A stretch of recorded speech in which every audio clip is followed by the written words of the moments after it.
Yes! Welcome back to my channel. Please, before we start any video, I want to beg you guys to please help me and subscribe and like this video. At least this will encourage me to do more videos, okay?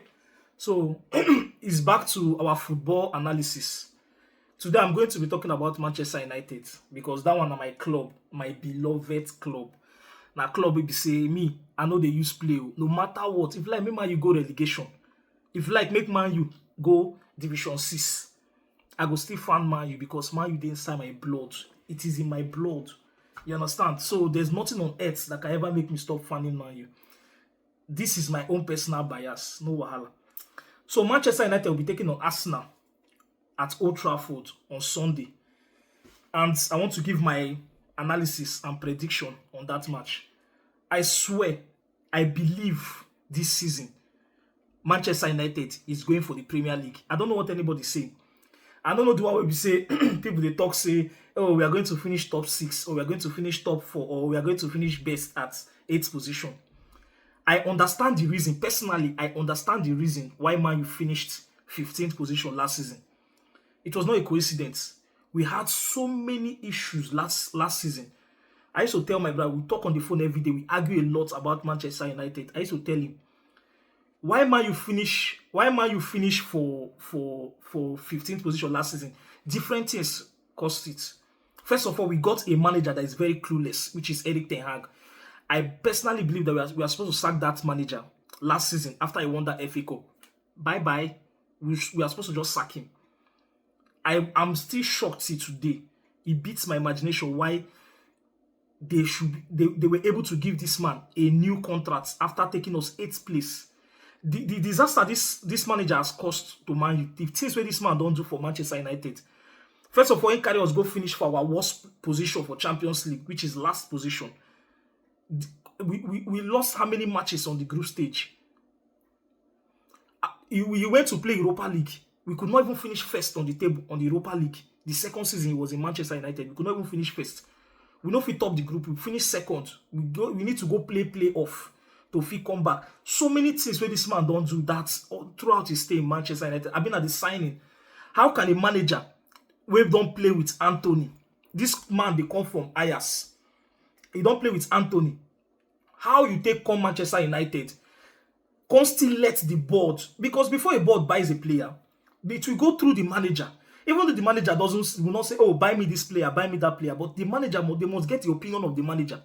And for the fact that Erik ten Hag coached Anthony and allowed money to buy Anthony for 95 million pounds or 95 million euros thereabouts, it beats my imagination. That's why I said a manager is as good as a player he buys. A manager is as good as the players that he brought into the team.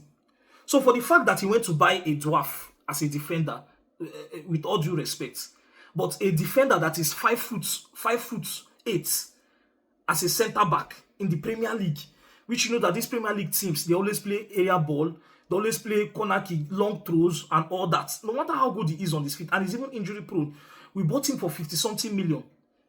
A man, the same it is, and he bought almost all these players from the club he has played for, or the players he was associated with.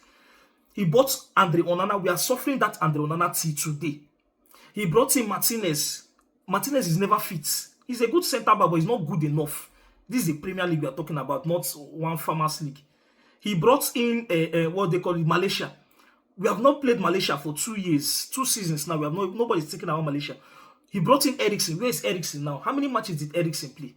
He brought in Casemiro. Casemiro is like a baggage in that midfield now. Where everybody shouted that we should buy Baleba. But we have Casemiro that we bought just 3 years ago for 70 million. Why was these players brought into Manchester United? That is why I said the problem we are facing now in Manchester United is the manager. Now, I'm not saying this manager is system 3 at the back or 5 at the back, anything we won't call him. I'm not saying that he's the best manager. But for the fact that he has brought some kind of discipline that I was expecting from other managers, he has instilled some amount of discipline in this Manchester United dressing room and some kind of culture. This is why I'm saying, okay, let us back him. At least this season, we should see. Last season, people were calling for his head. I said, no. I didn't get that. Could you try again? Oh, sorry for that. People were calling for his head. I said, no, let us give him the benefit of doubt. He came in a messy United. We were 14th position when he came in. We have played 11 matches. We are 14th position. Am I expecting to do better? Yes. But there are so many expectations for Manchester United. Once Man U start a season, they always look to go for the Premier League title. Once that Premier League title is not going to be achievable, these people, they lose their head. Before this new manager came in now, they were in 11, they were 14th position. As at that time, they were not seeing it as a probability or possibility for them to win the Premier League title. They're not seeing like, is it even possible? Even though we are just few points behind the top four. Maybe as at then we are like 6 points or 4 points behind the top four. But at the same time, these players, knowing fully well that they finished 8th position the previous season, and they're just, what they call it, they're just few points behind the top four. Are they even, their mentality? This was what the manager tried to bring into the team. That was why immediately he came in. He scrapped out, what they call it, Garnacho and Rashford just to instill that discipline on them. He always say, I will select players based on how they train, how they eat, how they play. You understand? Now, this Ruben Amorim, now we are going to watch him critically this season. So I'm expecting him to go for the league. I don't expect him to come and tell the players that we are going to be dragging the top 4 or top 6. That's rubbish as far as I'm concerned. As a Manchester United manager, you're supposed to be gunning for the league. So I expect us to use Arsenal as a statement on Sunday. A clear statement to every other Premier League team. We are supposed to, immediately with the kickoff of the game, I'm supposed to be seeing the fights. There's supposed to be fire in your eyes as a Manchester United player. There's a reason why they pick you. That is why I like our transfer policy now. We are only going to pick players that want to play for the club. We are not going to be picking players based on random sentiments. You have to be willing to play for Manchester United, play for the badge before they select you to come to Manchester United. Which is a very good way to go about all this buying of players and all that. Example, the way we bought Sesko from Newcastle, you can see the clear difference. You understand? So I'm expecting Man to win that match against Arsenal. I'm seeing Sesko as a player that is going to help us a lot because I cried so much last 2 seasons for Højlund, Rasmus Højlund. I cried a lot because of him. You have a striker, a number 9, that when you give a pass to, he's not even able to trap the ball. Yeah, you know this number 9 now is supposed to be the one detecting that front line. He's supposed to be like a player that when you give the ball to, he's going to hold off the defenders and bring other players into play. But when you give Højlund the pass, he cannot even there's no way in the world a player playing for Manchester United will have a bad first touch. It's not forgivable to me. This is the greatest red flag I can see in a player. A player that is a midfielder. You see a midfielder and a striker that does not have first touch is unforgivable. I cannot tolerate that.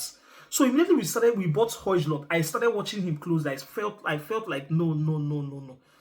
I like Zexi. He has a good first touch, but he lacks pace. That's another problem. He lacks pace a lot, and he lacks fitness. He's always like unfit. Like example, now he's not even playing preseason. How do we integrate you into the team if you're not even playing the preseason? You understand? During last season, he got injured also. He came back from injury after some few weeks. So I like players that are always fit. So aside that, this Højlund was our main striker last season. It affected us a whole lot. Same with the way Garnacho affected us because our system, we have to play a number 10 that likes to stay central. Not Garnacho that likes to stay far wide, that like to even hug the flanks. So all those things, they affected us. This season, we have managed to correct those things. We have managed to correct those things by bringing Matheus Cunha to the club, which is a player that I admire so much when he was playing for Wolves. I admire that guy a lot. So we brought in Mbeumo.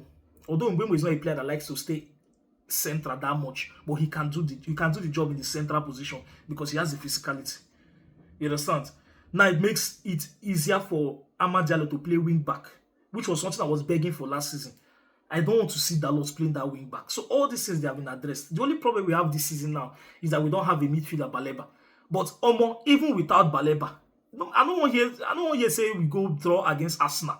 The people will come and say they will call the talk say because we no buy Baleba.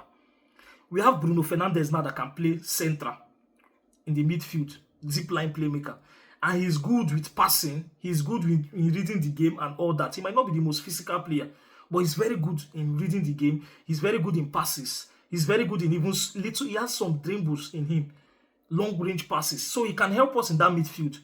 We have to find a way to play now, for now, at least before the transfer window closes. Maybe we go buy that Baleba. You understand? Even though I see that Baleba as a good player, but I don't even think we need a Baleba figure in that midfield. We need a standing DM, a DM of the profile of Carrick, a DM of the profile of Matic, Matic. Those are the kind of midfielders we need in our team. We don't need Baleba. Baleba is someone that is very, very good. He can he's very press resistant. He can hold the ball, drive front with the ball. But we need someone that is going to be standing there in that midfield. We need someone that will stand, receive the pass from the center backs, and detect the play, calm the game down. But if they bring Baleba, I go take. If they bring Baleba, I will take Baleba. It's better than what we have now. But if we say actually the kind of profile we need a standing, all this type of Rodri. You see those kind of Rodri, Carrick, all this kind of midfielder calm on the ball. They don't rush in too much and rush back. All those, because Bruno Fernandes will be going front more often. So we need someone that will be sitting there and detecting the play that is very good in reading the game. But if we don't have those profile of players, we go for Baleba for now. It's a very good step.